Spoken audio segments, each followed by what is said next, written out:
Lunch time میں میں ہوں آپ کا میزبان سہیل زرار خلش۔ آج ہمارے درمیان ایک ایسی شخصیت موجود ہے جس نے ابتدائی سے جب لکھنا شروع کیا تو صحافت کی ان بازاروں میں، ان گرم بازاروں میں جہاں بڑی مسائل تھے، مصائب تھی، پریشانیاں تھیں، وہاں انہوں نے اپنا سکہ جمایا۔ آج ہمارے مہمان پاکستان سے خصوصی طور پہ تشریف لائے ہیں، بہت جید صحافی ہیں، بہت اچھے عالم ہیں، بہت اچھے لکھنے والے ہیں، جناب مظہر براز صاحب۔ السلام علیکم۔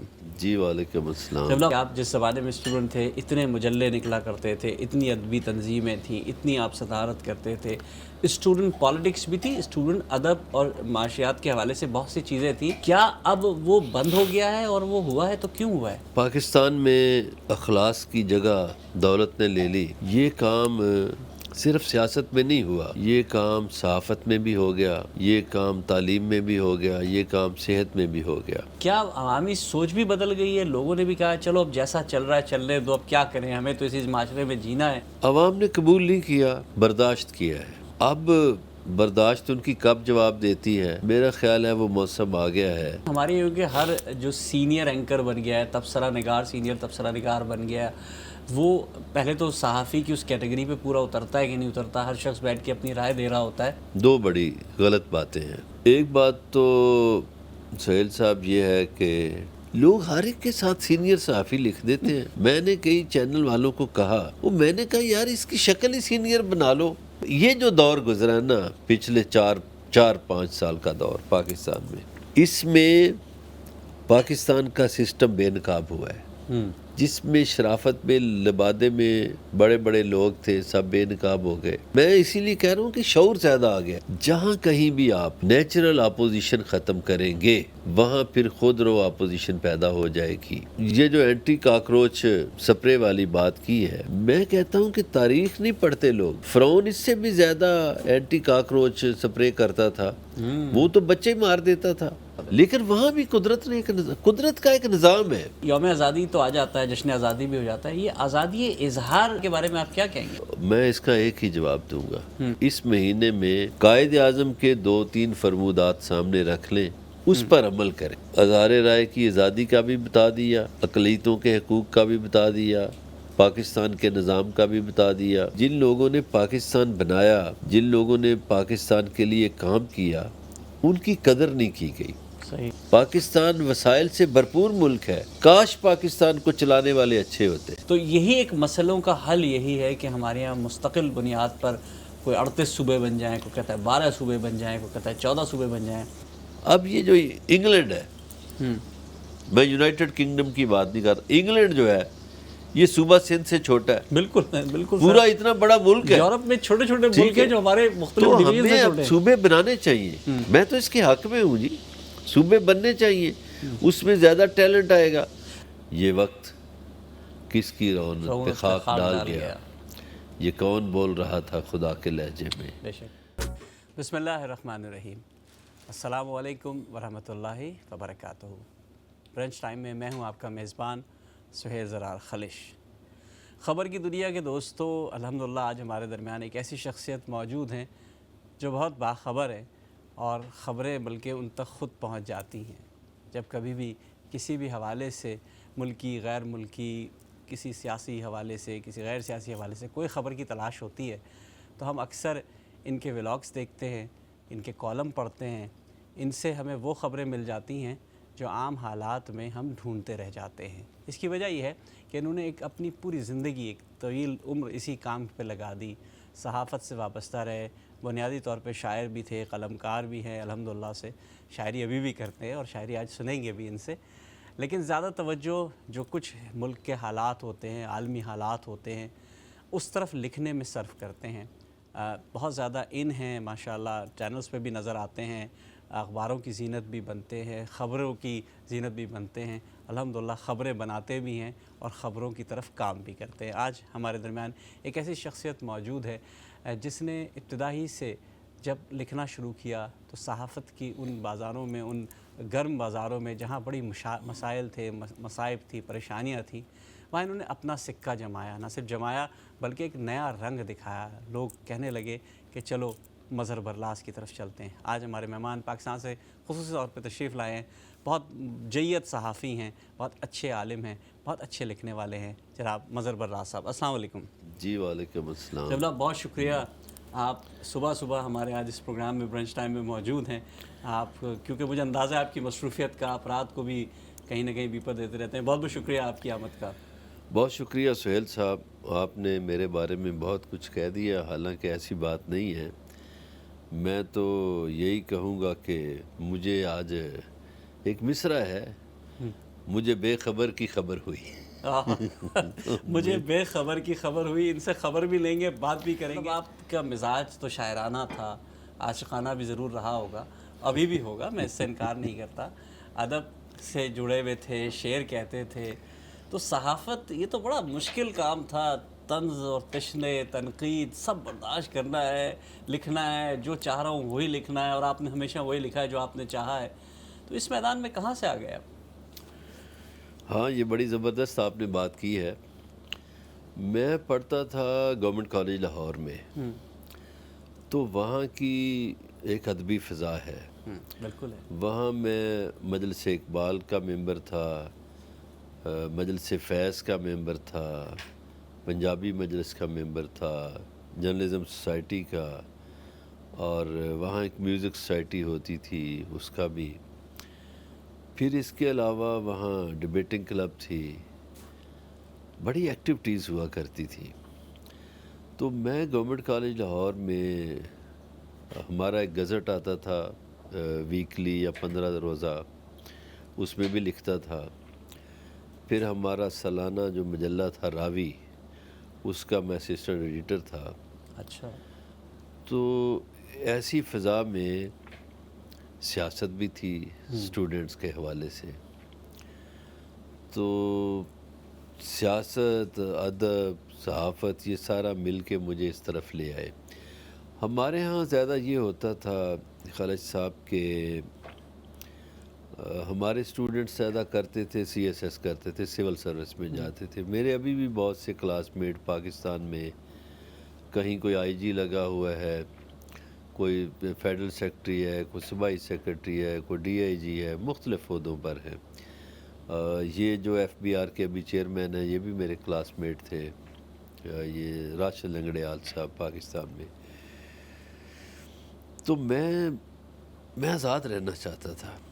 میرے گھر والوں کی بھی ایک کوشش تھی، انہوں نے کہا، خواہش کا اظہار کیا کہ تم بھی سی ایس ایس کر لو، کہ سی ایس ایس کر لو۔ تو میں نے کہا اپنے گھر والوں سے کہ مجھے بند کمروں میں بیٹھ کر انسانوں کے خلاف فیصلے کرنا اچھا نہیں لگتا، تو میں سی ایس ایس نہیں کروں گا۔ پھر ہم جب اسٹوڈنٹ پولیٹکس کرتے تھے تو کبھی نوابزادہ صاحب کے ہاں جاتے تھے لاہور میں، تو ان کی گفتگو سنتے تھے۔ اب آپ کے اسی سوال کے جواب میں یہ بات میں عرض کر رہا ہوں کہ نوابزادہ نصر اللہ بہت اچھے شاعر تھے اور سیاست بھی بہت اچھے کرتے تھے، سیاستدان بھی تھے، بالکل۔ بابا جمہوریت انہیں کہا جاتا تھا۔ اس سے پہلے بھی ہمارے کئی سیاستدان ایسے تھے جو بڑے شاعر بھی تھے یا لکھنے والے بھی تھے۔ آپ کو یاد ہوگا کہ حنیف رامے پنجاب کے ایک وزیر اعلیٰ رہے، مولانا کوثر ریاضی شاعری بھی کرتے تھے، سیاست بھی کرتے تھے۔ تو تحریک پاکستان میں تو بہت سے لوگ ایسے تھے۔ میں نے نوابزادہ صاحب سے یہ سیکھا کہ بھائی شاعری کے ساتھ ساتھ آپ سیاست بھی کر سکتے ہیں۔ تو سیاست میں میں نہیں آ سکا اس طرح عملی سیاست میں۔ مجھے نواب صاحب نے یہ پوچھا، کہنے لگے تمہارے پاس زمینیں کتنی ہیں بیچنے کے لیے؟ میں تو زمینیں بیچ کے سیاست کرتا ہوں۔ میں نے کہا نہیں، میرے پاس اتنی نہیں ہے۔ اچھا، زمینیں بیچ کے سیاست ہوتی ہے، زمینیں ہتھیا کے بھی تو ہو جاتی ہے۔ ہاں، دیکھیے نوابزادہ صاحب تو زمینیں بیچ کے کرتے تھے، اور اکثریت سیاستدانوں کی زمینیں ہتھیا کے کرتی ہے۔ صحیح۔ آج کل بھی ایک بڑی طاقتور شخصیت ہیں پاکستان میں، انہوں نے کئی لوگوں کی زمینیں ہتھیائیں۔ مجھے بلکہ ایک وزیر اعلیٰ سندھ کے رہے لیاقت جتوئی، انہوں نے کہا کہ میری 400 ایکڑ زمین بھی کسی نے ہتھیا لی ہے۔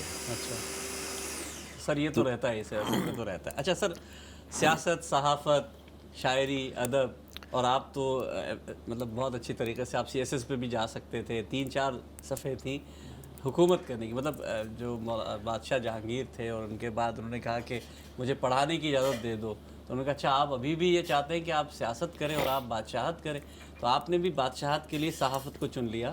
آپ سمجھتے ہیں کہ صحافت سے آپ واقعی بادشاہت کر سکتے ہیں؟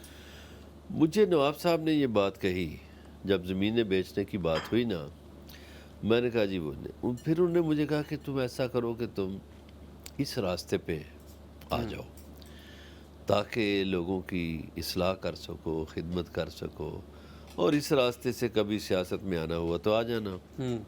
سو میں نے یہ راستہ اپنا لیا.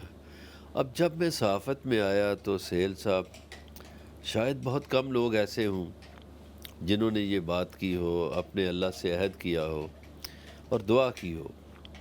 میں جب اس شعبے میں آیا تو میں نے دعا کی کہ اللہ تعالیٰ مجھے رزق حرام سے بھی بچائے، اللہ تعالیٰ مجھے جھوٹی خبریں دینے سے بھی بچائے، اللہ تعالیٰ مجھے کسی یہ پگڑیاں اچھالنا، بلیک میلنگ کرنا اس سے بچائے.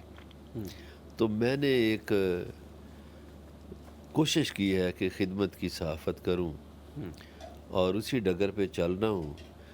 اس میں مشکلات بھی ہوتی ہیں. راہ رو راہ محبت والا جو شعر ہے اس میں آپ دیکھیں گے اس میں 2-4 بہت سخت مقام آتے ہیں. بے شک تو سخت مقامات آتے ہیں آتے رہتے ہیں مقامات. چونکہ جب آپ حق اور سچ کی بات کرتے ہیں نا. میں پاکستان میں مظلوم طبقوں کے لیے آواز بنتا ہوں. تو ظاہر ہے جب آپ مظلوم طبقوں کی آواز بنیں گے تو ظالم آپ پہ کڑے گا، آپ پہ سختیاں کرے گا. میں پاکستان کے ان بچوں کی آواز بنتا ہوں جن کی نوکریاں کوٹے کی نظر ہو جاتی ہیں، جن کی ذہانت کے راستے میں کوٹے کی دیوار کھڑی ہو جاتی ہے. میں ہر ایسے بچے کا وکیل ہوں جس کو اس کا حق نہیں ملتا. یہاں برطانیہ میں، امریکہ میں، کئی ملکوں میں، چلے میں برطانیہ کی مثال دیتا ہوں. یہاں تمام لوگوں کو تعلیم کے مواقع ملتے ہیں، تمام لوگوں کے لیے دروازے کھلے ہیں، میرٹ ہے. پاکستان میں تمام لوگوں کے لیے تعلیم کے دروازے نہیں کھلے. بالکل. بہت سے لوگ آپ نے دیکھے ہوں گے کہ ان پڑھ ہوں گے لیکن ان میں وزڈم بہت ہوگی. تو ذہانت تو خدا دیتا ہے. اب معاشرہ بعض بچوں کو اسکول ہی نہیں جانے دیتا. 3.5 کروڑ بچے اسکول نہیں جاتے پاکستان نہیں جاتے. بعض بچے بیچارے اسکول جاتے ہیں اور ان کا شوق ہوتا ہے پڑھنا، پھر ان کے والدین افورڈ نہیں کرتے. بعض بچوں کی ذہانت مزدوریاں کھا جاتی ہے. یہ ایک المیہ ہے. ایسا نہیں ہونا چاہیے. نہیں ہونے چاہیے. یہ تو ریاست کو دینے چاہیے نا، تعلیم اور صحت اور صحیح. یہ جو سوشل سیکٹر کے کام ہیں یہ ریاست کو کرنے چاہیے. سر کچھ ایک دو سوالات ریز کرتے ہیں آپ کی اسی گفتگو سے جو ابھی پچھلے 5 منٹ میں ہوئی. آپ نے خود بتایا کہ آپ جس زمانے میں اسٹوڈنٹ تھے اتنے مجلے نکلا کرتے تھے، اتنی ادبی تنظیمیں تھیں، اتنی آپ صدارت کرتے تھے. اسٹوڈنٹ پالیٹکس بھی تھی، اسٹوڈنٹ ادب اور معاشیات کے حوالے سے بہت سی چیزیں تھیں جو معاشرے میں نظر آتی تھیں، آپ اس کا حصہ بنتے تھے. لیکن پھر یہ کہاں گیا؟ یہ آج کے دور میں تو ہمیں نظر نہیں آتا کہ یہ سب کچھ ہوتا ہے. وہ ایک دور تھا جس سے آپ جیسے لوگ سامنے آئے، سیاستدان بھی آئے، آپ بھی آئے، ادیب، شاعر، سب اسی سسٹم سے نکل کے آئے. کیا اب وہ بند ہو گیا ہے؟ اور وہ ہوا ہے تو کیوں ہوا ہے؟ ہاں، پاکستان میں اخلاص کی جگہ دولت نے لے لی. یہ کام صرف سیاست میں نہیں ہوا، یہ کام صحافت میں بھی ہو گیا، یہ کام تعلیم میں بھی ہو گیا، یہ کام صحت میں بھی ہو گیا. ایک زمانہ تھا برطانوی عہد کے بہت سے کالج بنے ہوئے تھے یا اسکول بنے تھے، تو وہ سرکار کے انڈر آ گئے. تو وہاں معمولی سی فیس ہوتی تھی اور بڑے کھلے میدان ہوتے تھے اور شاندار تعلیم ہوتی تھی. اس عہد میں لوگ سرکاری تعلیم لیتے تھے، اور جو نالائق بچہ ہوتا تھا اس کے بارے میں گھر والے محلے والے کہتے تھے اچھا چلو یار یہ پرائیویٹ پڑھ لے گا۔ لیکن اب اس کے الٹ ہو گیا ہے۔ اب جو بچہ نالائق ہوتا ہے اس کے بارے میں محلے والے کہتے ہیں چلو یہ سرکاری اسکول میں پڑھ لے گا۔ یہ الٹ ہو گیا۔ اسی طرح ہمارے سرکاری ہسپتالوں میں علاج بہت شاندار ہوتا تھا، بالکل ایسے ہی تھا۔ تو اب وہ بھی الٹ ہو گیا۔ اب جو پیسے کی بنیاد پہ تعلیم دی جاتی ہے، پیسے کی بنیاد پر اچھی صحت دی جاتی ہے، اور یہ ہمارے دیکھیے آخری لوگ تھے، دو دروازے تھے، عام آدمی یا غریب آدمی یا درمیانے طبقے کے لیے سیاست میں داخلے کے۔ ایک دروازہ تھا اسٹوڈنٹ پولیٹکس، اس کو بھی بند کر دیا گیا۔ یہ ہمارے جو لوگ تھے جیسے یہ رضا ربانی ہے، سب اسٹوڈنٹ پالیٹکس جیسے لیاقت بلوچ ہیں، جاوید ہاشمی ہیں، شیخ رشید احمد ہیں، جہانگیر بدر تھے، یہ وہ لوگ ہیں جو میں سمجھتا ہوں کہ آخری لاٹ تھی جو اسٹوڈنٹ پولیٹکس سے آئی۔ دوسرا دروازہ ہے بلدیاتی سیاست کا، اس کے ذریعے سے عام آدمی آگے بڑھتا تھا اور پھر مرکزی سیاست میں آتا تھا۔ ہمارے ہاں اب بلدیاتی الیکشن بھی نہیں کروائے جاتے ہیں تو پھر لوگوں کو اغوا کر کے میئر بنائے جاتے ہیں اور ممبران ہی غائب کر دیے جاتے ہیں۔ تو ہم نے دونوں دروازے بند کر دیے۔ اب پاکستان میں سیاست دولت کا کھیل بن کے رہ گیا۔ صحیح۔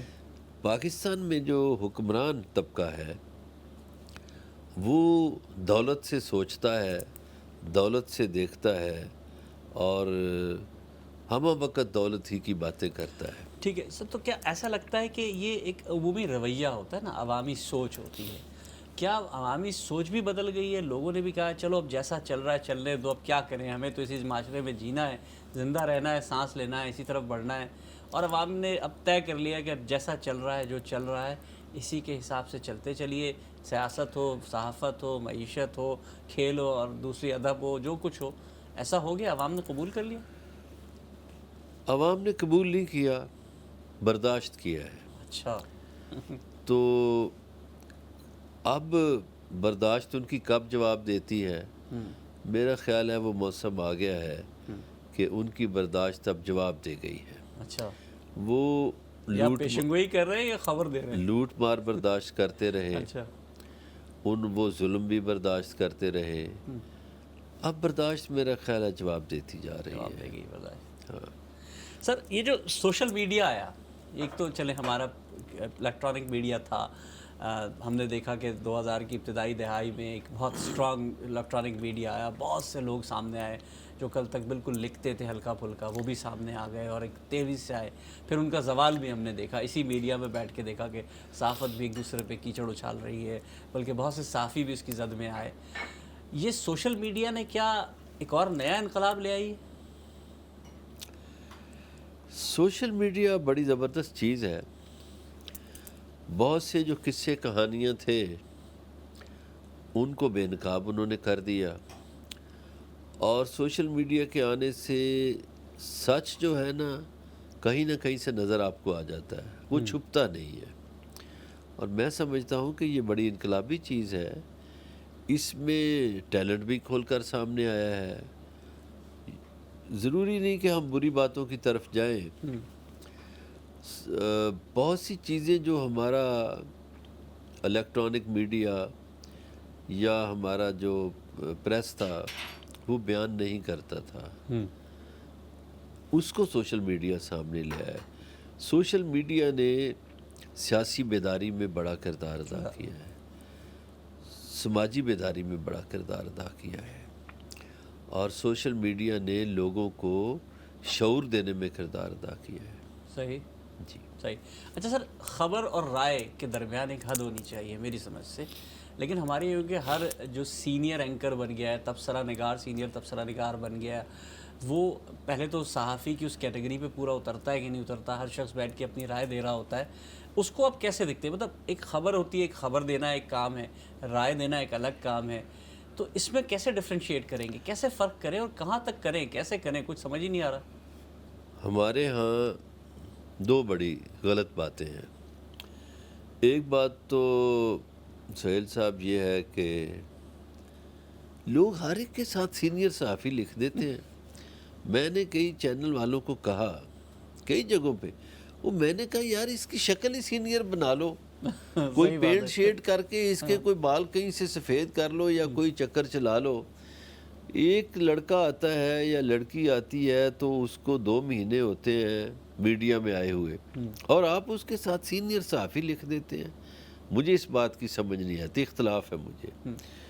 دوسری بات جو کہ صحیح ہے، فرق ہونا چاہیے خبر اور رائے میں، مگر ہمارے ہاں لوگ خواہشات پہ خبریں بناتے ہیں اور انہی خواہشات کی رو میں بہتے ہوئے رائے بھی دے دیتے ہیں۔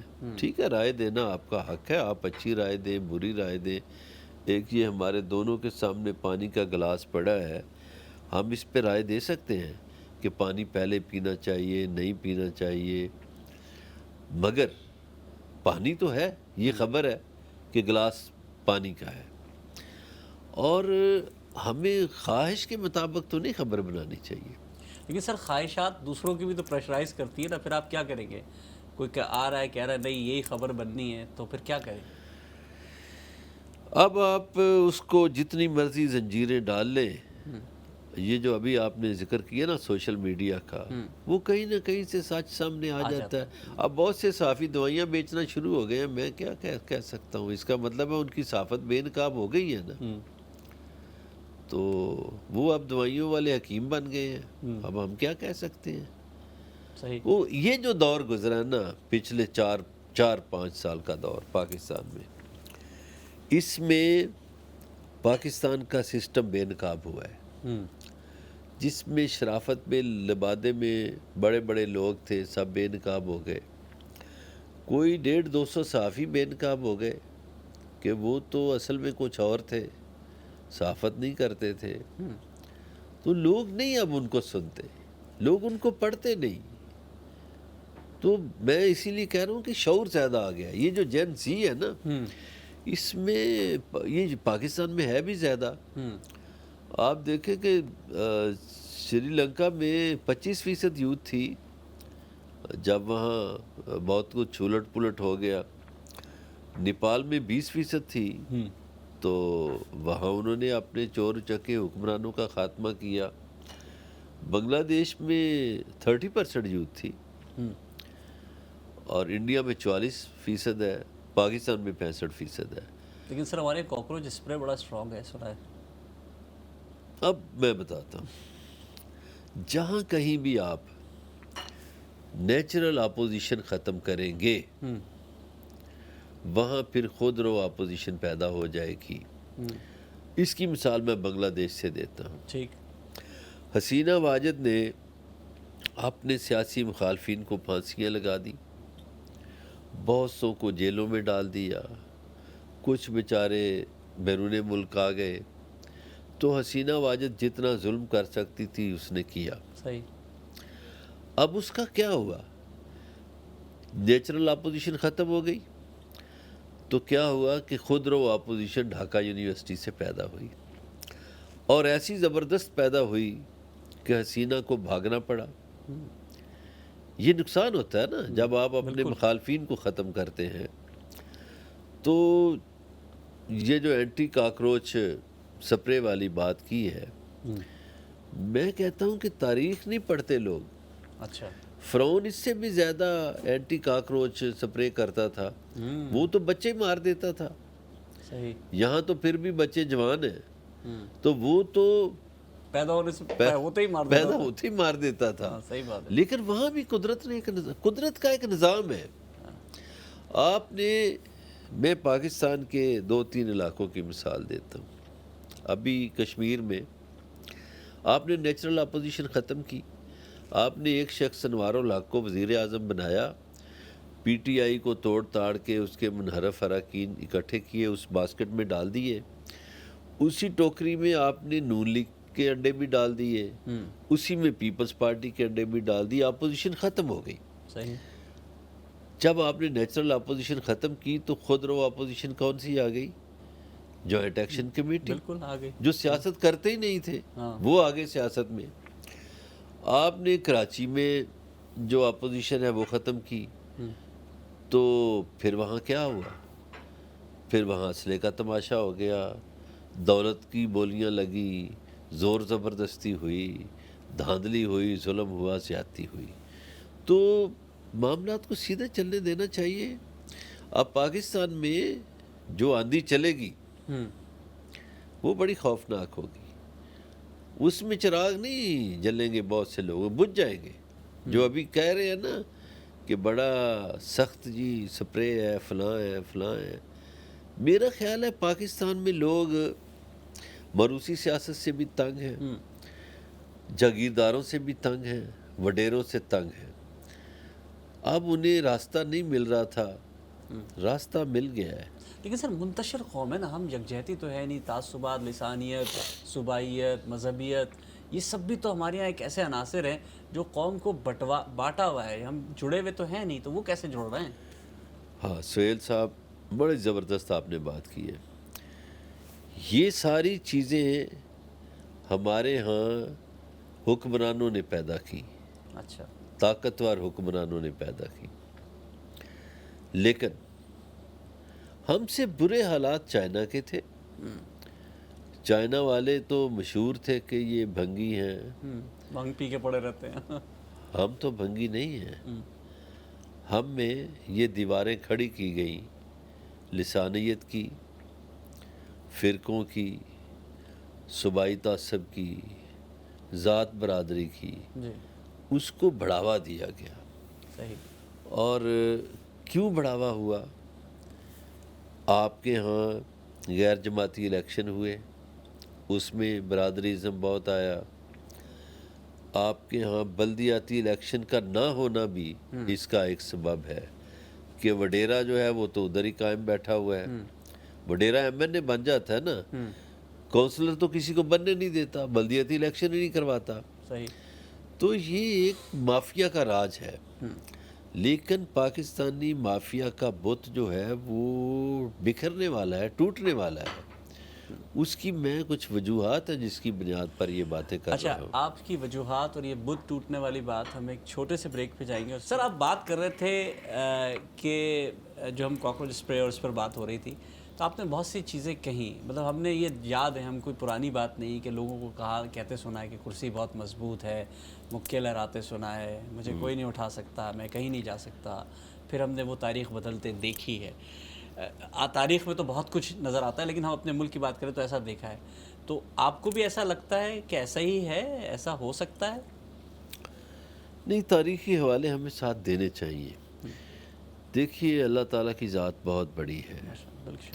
اللہ تعالیٰ نے کس طرح ہاتھی والوں کو کینکروں سے غرق کر دیا، اس کے بعد ہاتھی کبھی نظر ہی نہیں آئے، مکہ میں تو ہاتھی نہیں دکھائی دیے اس کے بعد۔ ٹھیک ہے، اسی طرح آپ دیکھیں کہ یزید جو تھا، اس نے، یہ اقتدار کا کھیل بڑا گھنونا ہوتا ہے، صحیح بات۔ اس نے امام حسین علیہ السلام اور ان کے خاندان کو ختم کر کے وہ یہ سمجھا تھا کہ میری کرسی بڑی مضبوط ہے، مگر اسی سسٹم میں سے پھر ایک بندہ نکلا اور اس نے وہ تہس نہس کر دیا۔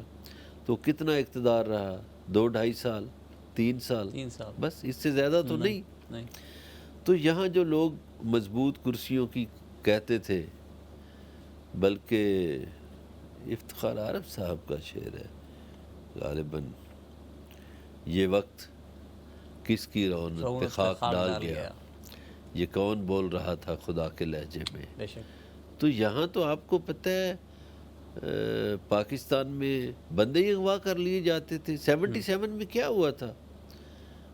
بندے ہی اغوا کر لیے جاتے تھے، قومی اتحاد کے لوگوں کو اغوا کیا گیا کہ الیکشن ہی نہیں لڑ سکتے۔ اس کے بعد بھی جو خود کو بڑے مضبوط کہتے تھے مثلا ضیاء الحق 17 اگست کو 1988 کو ان کی ڈیتھ ہوئی، تو 13 اگست کو انہوں نے نوائے وقت کو ایک پینل انٹرویو دیا، اس میں وہ 4 دن پہلے اپنی موت سے یہ دعویٰ کر رہے تھے کہ میرا خیال ہے کہ میں اگلے 10 الیکشن جو ہے وہ غیر جماعتی کراؤں گا. تو صحیح کہہ رہے ہیں. تو اب آپ دیکھیں وہ 50 سالہ منصوبہ بنا کے بیٹھے تھے. وہ اقتدار والے لوگ اسی طرح کے ہوتے ہیں. شاید اقتدار والے لوگوں کی عقل کام نہیں کر رہی ہوتی. اور اس میں آپ دیکھیں کہ ایک بندہ میں نے دیکھا ہے جس نے یہ سوچا. اکبر بادشاہ نے کہا اپنے 9 رتنوں سے کہ یار مجھے کوئی ایسی چیز دو کہ جب میں خوش ہو جاؤں، اور اگر میں خوشی میں ہوں تو میں سوچنے پر مجبور ہو جاؤں، اور اگر دکھ میں ہوں تو میں اس کو دیکھ کر پھر خوش ہو جاؤں. یہ بڑی عجیب بات اس نے کی تھی. تو سارے کوئی کسی قسم کا بینر لے آئے، کوئی کسی قسم کا. تو بیربل جو تھا وہ ایک انگوٹھی تیار کرا کے لے آیا.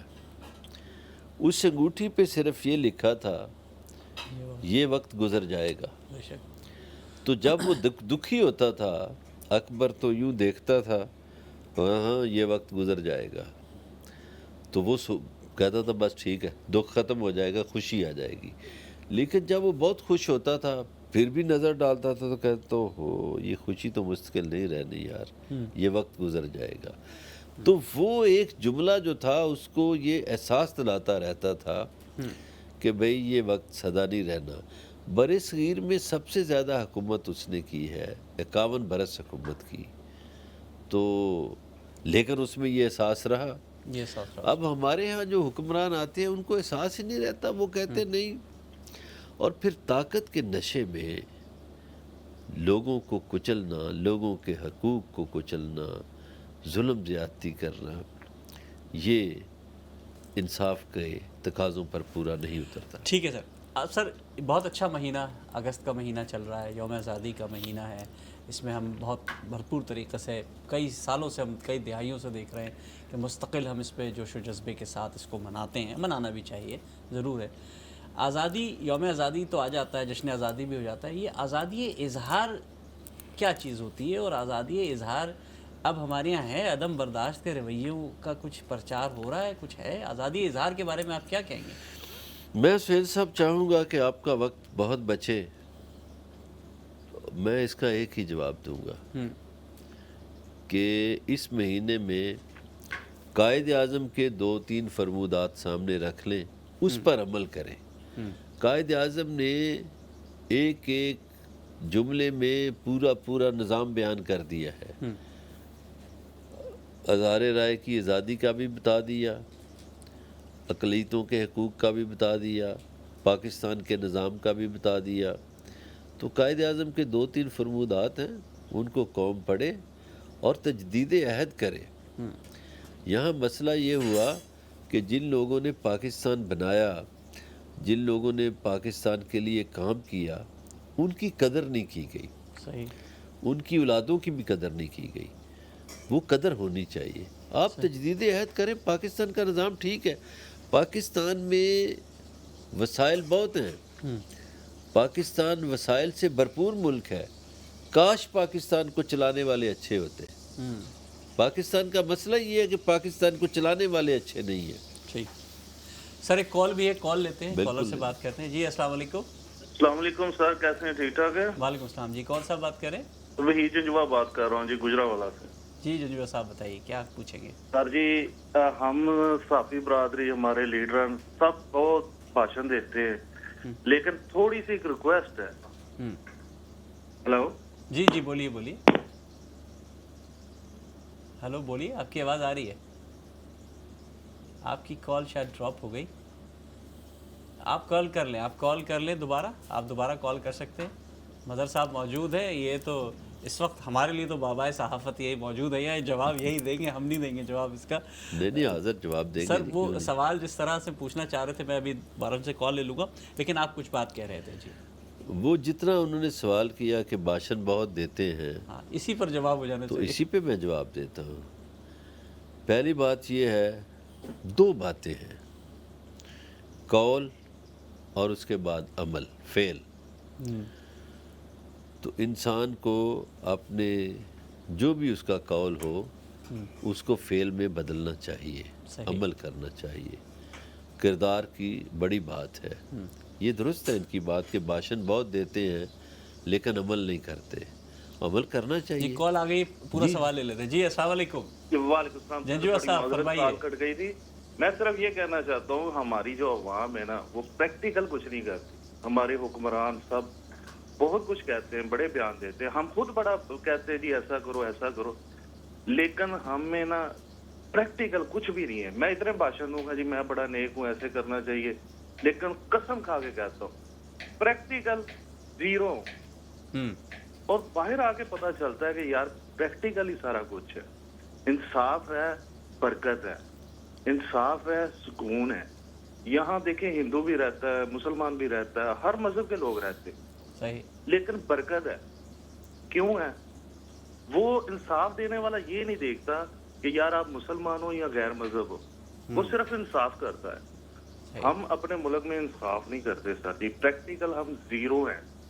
چلیے میری انصاف بات پر یہ بات ہوگا- کرتے ہیں. جنجو صاحب نے بہت اچھی بات کہی. ہمیں کوئی تحریک انصاف چلانی چاہیے، کیا کرنا چاہیے سر؟ انصاف واقعی یہ مسئلہ تو ہے ہمارے یہاں. تحریک انصاف سے پہلے انصاف کی اور بات کرتے ہیں. ہم اسلام چینل پہ بیٹھے ہیں. جی اسلام تو سب سے زیادہ بات انصاف کی کرتا ہے. صحیح. اور اسلام کے ابتدائی دنوں میں کیا لوگ بھول گئے ہیں کہ خلیفہ وقت کے خلاف فیصلے آئے، بے شک. اور جس شخص کے حق میں فیصلہ کیا گیا وہ کسی اور مذہب کا تھا. تو قرآن پاک میں بھی یہی زور دیا گیا ہے کہ انصاف کرو. اور پھر وہاں بات کی ہے عدل کرو. عدل اور بھی مشکل کام ہے. ہمیں تو اسلام کہتا ہے عدل کرو. اب انصاف کیا ہے؟ انصاف اور عدل میں لوگوں کو آج فرق بھی بتا دوں. اچھا یہ دو الگ الگ چیزیں. الگ الگ چیزیں ہیں.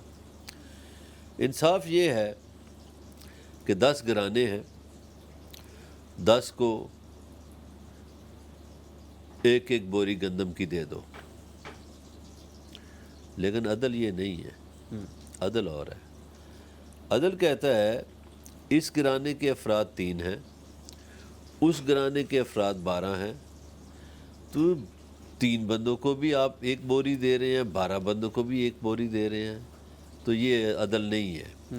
عدل یہ ہے کہ 3 کو 3 کے حساب سے دو اور 12 کو 12 کے حساب سے دو. صحیح. جس گھر کے افراد 10 ہیں ان کو اس کے حساب سے دو. تو یہ عدل ہے. انصاف یہ ہے کہ سب کو ایک ایک بوری دے دو، یہ انصاف ہو گیا.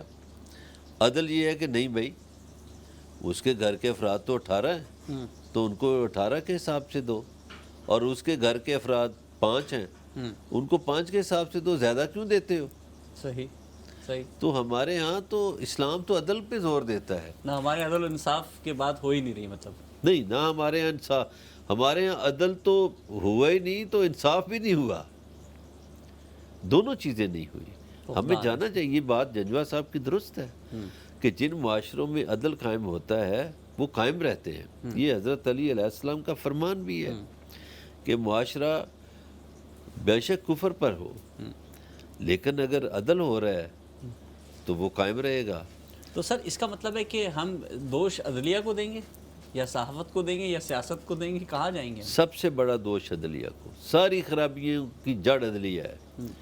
عدلیہ ٹھیک ہو جائے، عدل کرنا شروع کر دے، انصاف کرنا شروع کر دے، کام ٹھیک ہو سر وہ بھی تو جائے اسی گا. معاشرہ کا حصہ ہے. یہ وہ جو کیا آپ کریں؟ نے پہلے تعصبات کی بات کی نا، دیکھیے ان تعصبات کا ہمیں نقصان کیا ہوا کہ پوری سوسائٹی تعصبات کے شعلوں میں جلنا شروع ہو گئی. تو ہمارے ہاں جو محفلیں ہوا کرتی تھی ادب کی وہ تعصبات کھا گئے. ہمارے ہاں جو اچھی باتیں تھیں وہ تعصبات کھا گئے. ہمارے ہاں کوئی اچھے شاعر نہیں پیدا ہو رہے، اچھے لکھنے والے، اچھا بولنا والے، اچھی گفتگو کرنے والے. اچھا جو اچھی باتیں کرتے تھے ہم نے ان کو بھی اڑا دیا، اچھے گانے والے اور بھی اچھے کھلاڑی ہر شعبے میں. تو تعصبات جو ہے نا وہ کھا جاتے ہیں. تعصب کیا ہے کہ وہ فلاں شاعر ہے میری زبان کا نہیں ہے، میری برادری کا نہیں ہے، میرے صوبے کا نہیں ہے، اس کا راستہ روک دو. اس کے ٹیلنٹ کو نہیں دیکھا. وہ کھلاڑی ہے وہ میرے صوبے کا نہیں ہے، میرے فرقے کا نہیں ہے، میری زبان کا نہیں ہے، اس کا راستہ روک دو. یہ ناانصافیاں ہوئی ہیں. تعصبات ناانصافیوں کو جنم دیتا ہے. صحیح سر. تعصبات، ناانصافی، عدل کی بات ہوئی، تقسیم کی بات ہوئی، تو آج ہمارے ایک بہت ٹاپک ہاٹ ہو جاتا ہے، کچھ دنوں بعد ہو جاتا ہے، پھر دب جاتا ہے، پھر ہو جاتا ہے، پھر دب جاتا ہے، کہ ہمارے جناب مسئلہ یہ ہے کہ ہم 1 یونٹ کے بعد جب 4 صوبے بنے اور 4 صوبوں کے بعد ہمیں اور صوبے نہیں بنے، دنیا بھر میں بن رہے ہیں، افغانستان میں بن گئے، ہندوستان میں موجود ہیں، تو یہی ایک مسئلوں کا حل یہی ہے کہ ہمارے یہاں مستقل بنیاد پر کوئی 38 صوبے بن جائیں، کوئی کہتا ہے 12 صوبے بن جائیں، کوئی کہتا ہے 14 صوبے بن جائیں. آپ بھی کچھ خبریں لا رہے ہیں اس حوالے سے، یہ کیا ہے، واقعی ہونے جا رہا ہے یا صرف ایک دیوانے کی بڑھ ہے؟ اچھا میں آپ کو نا مثالیں بہت سی ہیں دے سکتا ہوں. افغانستان میں کتنے صوبے ہیں؟ بے شمار صوبے ہیں. ایران میں بے شمار صوبے، چھوٹے چھوٹے یونٹس ہیں. ہندوستان میں میں ایک صوبے کی آپ کو مثال دوں گا. ایک صوبہ ہے پنجاب، بہت بڑا صوبہ تھا. 1901 میں پنجاب کے ایک ڈویژن کو الگ کیا گیا. برٹش رول میں ایک ڈویژن کو الگ کیا گیا جو ہزارہ ڈویژن تھا. صحیح. تو اس میں پشاور ڈسٹرکٹ تھا، ہزارہ ڈسٹرکٹ تھا، بنو ڈسٹرکٹ تھا، کوہاٹ ڈسٹرکٹ تھا اور ڈی اے خان. ان کو الگ کر کے ایک صوبہ بنا دیا گیا. اچھا. یہ بن گیا صوبہ سرحد. اب پنجاب کی دوسری جو ڈویژن چھینی گئی وہ تھی 1915 میں. دلی ڈویژن کو پنجاب سے نکال کے یونین ٹیریٹری بنا دیا گیا، وفاقی دارالخلافہ، وفاقی علاقہ قرار دیا. وہ بھی پنجاب کا حصہ تھی؟ دلی بھی پنجاب کا حصہ تھا، پشاور بھی پنجاب کا حصہ تھا. ہاں ایسا نہیں ہے. اچھا میں تو پشاور کیونکہ آبادی کے تناسب سے ہوتا ہے یا زبان کے حساب سے تھا صوبہ، یہ کس حساب سے تھا یہ پھر؟ نہیں دیکھیں یہ زبانوں کے تو لہجے ہیں نا جی. ہر 30 کلومیٹر بعد لہجہ بدل جاتا ہے. ٹھیک. تو 1901 میں ہزارہ ڈویژن الگ ہوا، پھر 1915 میں دلی کو. 1947 آ گیا.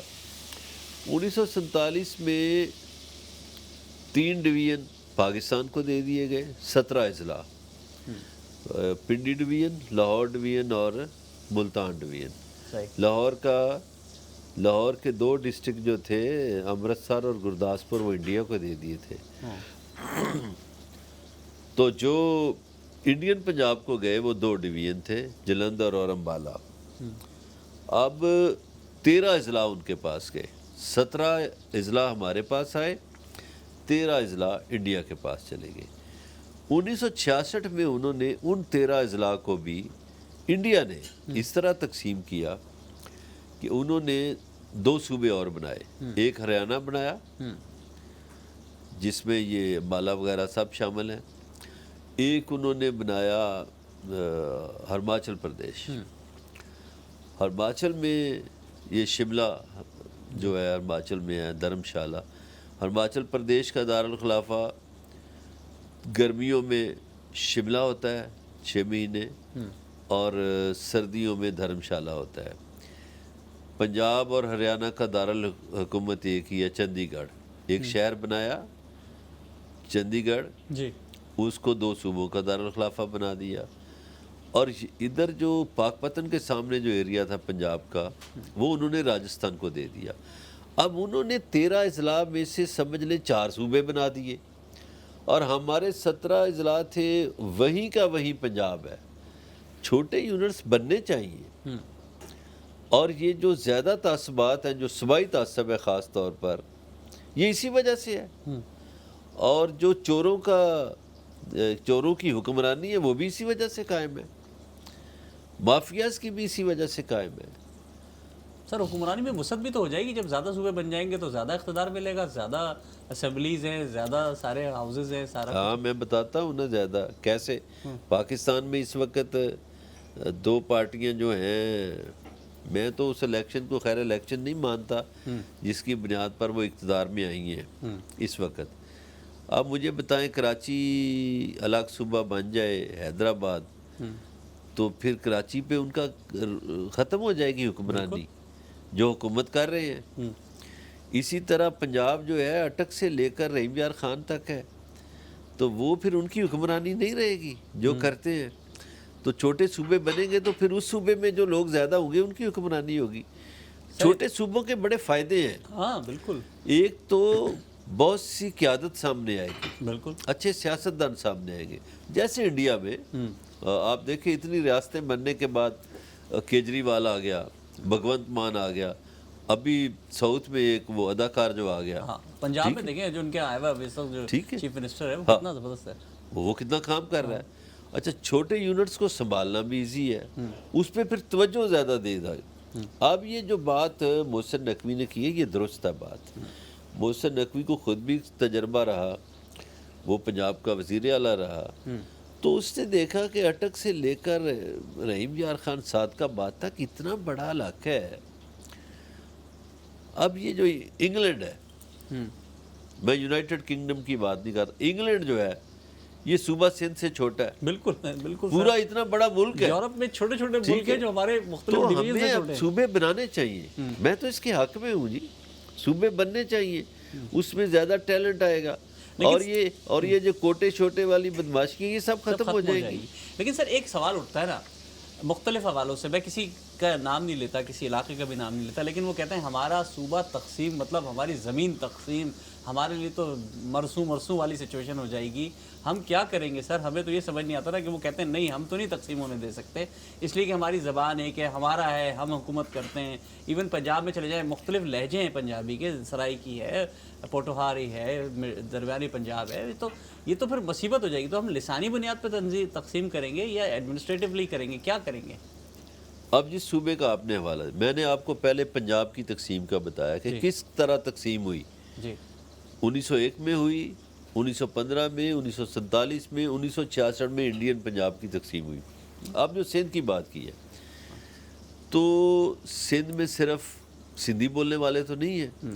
اندرون سندھ بہت سے علاقوں میں لوگوں کی مادری زبان سرائیکی ہے. بالکل ہے. اچھا بہت سے پنجابی آباد کار ہیں وہاں، پنجابی آباد کار ہے، بہت سے اردو بولنے والے بھی ہیں، بہت سے لوگ بلوچی بولتے ہیں. بالکل ہے. تو سندھ کا اندرونی حصہ جو ہے وہ تو بہت سے بلوچوں پر آباد ہے، اور بہت سے سندھ کے اندرونی حصے پہ سید بہت ہیں. جی اب سید اوریجنلی تو سندھی ہیں ہی نہیں نا، وہ تو عرب سے گئے، کہیں اور ٹھیک ہے، کہیں اور سے آئے. تو پھر سندھ کے وارث کون ہو؟ وہ جو ہاری ہیں وہی ہیں، پھر اصل سندھی تو پھر وہ ہوئے. سندھ میں سندھی زبان کم بولی جاتی ہے. ٹھیک ہے، ٹھیک ہے بھائی سندھی وہ زبردستی 10ویں تک پڑھائی جاتی ہے، یا ٹھیک ہے وہاں لوگ زیادہ بولتے ہیں، لیکن اوریجنلی جو لوگ سندھی بھی بولتے ہیں ان کے گھروں کی ان کی مادری زبان سرائیکی ہے. یہ نواب شاہ والوں کی سرائیکی ہے. ٹھیک ہے، اس طرح تو پوری پٹی الگ ہی ہے نا، وہ لاڑ زبان اور الگ زبان ہے، وہاں تو بالکل مختلف ہو جاتی ہے زبان. پھر بلوچی بہت سی بولی جاتی ہے. تو میرا خیال ہے یہ لہجے ہیں، پنجابی میں بہت سے لہجے ہیں. تو اس بنیاد پر تو نہیں، آپ نے انتظامی حوالے سے پنجاب کی تقسیم انہوں نے انتظامی حوالے سے کی ہے. صحیح. انڈیا میں کیا ہماچل میں نہیں بولی جاتی پنجابی؟ جموں میں بھی بولی جاتی ہے پنجابی. تو بہت بہت شکریہ آپ کا وقت دینے کا. بالکل آخر میں کیونکہ مجھے اس کی طرف بھی جانا ہے، مدیحہ کی طرف بھی، کیا میسج دیں گے نئی نسل کو جو سیاست میں صحافت میں یا آنا چاہتی ہے اور اپنا سب کچھ لگانا چاہتی ہے لیکن وہ لگا نہیں سکتی کیونکہ دیکھتی اتنا گند پھیلا ہوا ہے؟ کیا کریں؟ نئی نسل سے میں بہت مطمئن ہوں. اچھا. میں خوش ہوں. نئی نسل بہت دیانتدار ہے. نئی نسل سچائی کا ساتھ دیتی ہے. نئی نسل کو ہم جو لوگ تھے نا، ہم کوئی بات نہیں بھی ہوتی تھی تو ہم کہتے تھے وہ یار چچا کہہ رہے ہیں آپ مان جاؤ، تو ہم کہتے تھے ٹھیک ہے. جو آج کا بچہ ہے نا، اس کا باپ بھی کہے نا، وہ کہتا ہے نہیں یہ صحیح بات ہے، یہ میں مانوں گا، یہ غلط بات ہے، یہ نہیں میں مانوں گا۔ تو نئی نسل سے میں بہت مطمئن ہوں، نئی نسل زیادہ باشعور ہے، زیادہ سمجھدار ہے، اور خوشی کی بات ہے کہ نئی نسل کرپشن پہ یقین نہیں رکھتی، ٹیلنٹ پہ، محنت پہ یقین رکھتی ہے۔